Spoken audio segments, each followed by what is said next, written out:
Thank you. Good evening. Thank you for taking time out to listen to my talk. I'm going to talk today about work-life balance, and the title of my slide deck presentation is 25-hour work week or less. So, first off, a few provocative questions. What is work versus life? Some people define work as a system of exchange of value, cash for labor, not political cash for questions, but life essentially could be everything that is not work. It could be a definition. But in this instance, we're looking at what is this work-life balance thing. And I think the challenges are, it's actually subjective. Is it a cultural thing? Does it depend on the work you do? And what about your individual style of working? Perhaps more importantly, should we be more grateful to have a job in the first place, considering the economic situation the world is in at the moment? So these are really tough questions, tough things to think about when it comes to work-life balance. There's been a lot made, I believe, about we're working far too much and there's a lot of stress, which is true. So one of the questions that's come out of this research I did was, can working less actually improve your work-life balance? Does it improve your life? Just things to think about as we go through this slide then. I wanted to call to mind, the one thing to remember is that perhaps the ultimate goal is to do something you enjoy, in which case it wouldn't sound or look so much like work.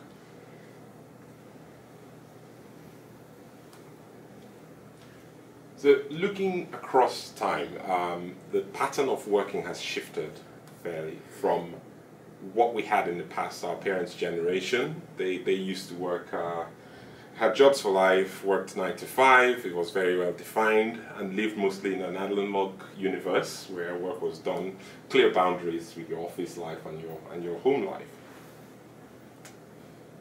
Fast forward to the present day, we're kind of in a period of transition, I'd like to think, between that analog working lifestyle and what is becoming more of a digital, all-pervasive working environment, which we find ourselves having to struggle with doing the 9 to 5, as well as being on call, almost in touch with everyone else after work at odd hours of the day or night. It's a lot of blurring of boundaries, but nothing is definitive right now. It's very in flux, so to speak. Then projecting forward into the next generation, your kids today, when they get to the working age, where exactly, what exactly are the things we think will happen? For one thing, it could probably be multiple careers, multiple roles, people working more than one job at the same time, different times of day, different times, different locations. It's probably going to be a bit more dynamic than it is now, and it's going to be 24/7, always on. I think it's going to be very, very, very limited boundaries between work and life. It'll be what you do, day job. It's the same as your life, essentially. And it's a digital lifestyle. So that's just what we think. And then we can project that and go beyond that into the ridiculous, where our grandkids are thinking, work, what does that mean exactly? I'm just living. The nature of the work itself is virtual, so it could be you doing some mundane stuff and somebody finding value in that and paying you for it. It could be shopping, it could be browsing online or doing charity work. It might be the thing. We don't know. And in terms of the hours worked, it's going to be relative. The boundaries between work and life, I think it will be all about living, and then work comes out of the back of that. And then you have sci-fi type things like approaching a singularity, where we are one with the machines. But, you know, it's difficult to see the future, essentially. So, to the crux of my message today, I'm just looking at this 24-hour work week. What would it mean if we reduced the amount of hours we work? Some people have done some serious research on this, and I'm not for 1 minute suggesting that Capgemini should drastically cut the hours individuals work to 25 hours. It's not going to be practical right now. However, having looked across various sources during my research, some messages are coming through which could be relevant to those who are thinking about work-life balance. First thing is, there's a chap in Max Planck Research Institute called Professor James Vorpel. He's done some research and found out that the amount of work we do and the pattern of working we do is a bit, loaded towards the period in your life when you need to be spending perhaps more time with your family and your friends when they're growing up. And also, it's a disadvantage to those who retire because all of a sudden there's not an awful lot to do, and they sometimes find it challenging to fill the times they have.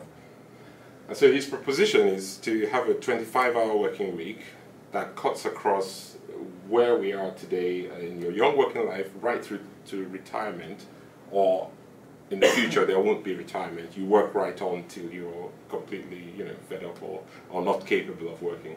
And that way you don't have the problem of retiring and not having enough to do. And you also then have the benefit of when you're younger, you can spend more time with family and have a bit more work-life balance. Other people are talking about giving more responsibility to the workforce and more ownership of the tasks they do. So things like instead of clocking the times, actually giving them responsibility for their times and making sure they get the job done. I mean, you're all experts when you're brought into this organization. You're hired on the basis of your experience, knowledge, and what have you. So literally it makes sense that you manage how you produce your work and make sure you meet the expectations of your clients. Other things about empowering people. Again, telling people what to do is perhaps not the best way. Managing the time, clocking the time, constraining time as well actually helps. It gets you more focused. And in Don's previous presentation, he talked about the Parkinson's law, whereby if you have less time, you actually do focus more priorities and get more things done. So that's some of the findings we've had. I got across the research I did. But I also went to the extreme and came across a book called 4-Hour Workweek.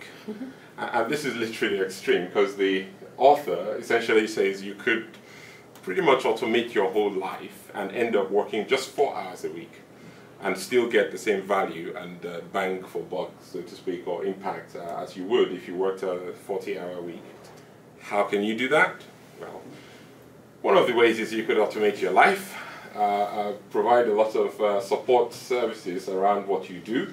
You could outsource your life, and I mean outsource your life, your relationships. You could have somebody standing in for you. You pay less for them to do the stuff you would spend your time doing instead of going off and do the things you really enjoy doing, and perhaps probably earn more money doing that.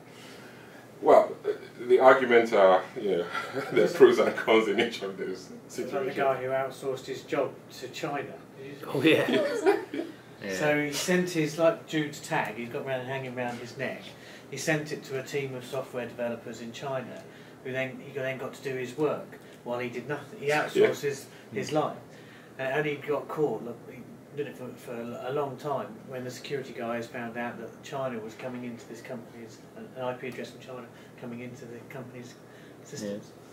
Yeah. Well, so he'd send all the specs off to these Chinese guys, they'd write the software, he was there in the office playing Tetris, and eventually when he got the code through he'd give it, and that was his deliverable, and as you say, no one noticed for a long time. And he paid him sort of a third of his wage and just chilled. Do that for the PPD? Yeah. 20 in China. Yeah.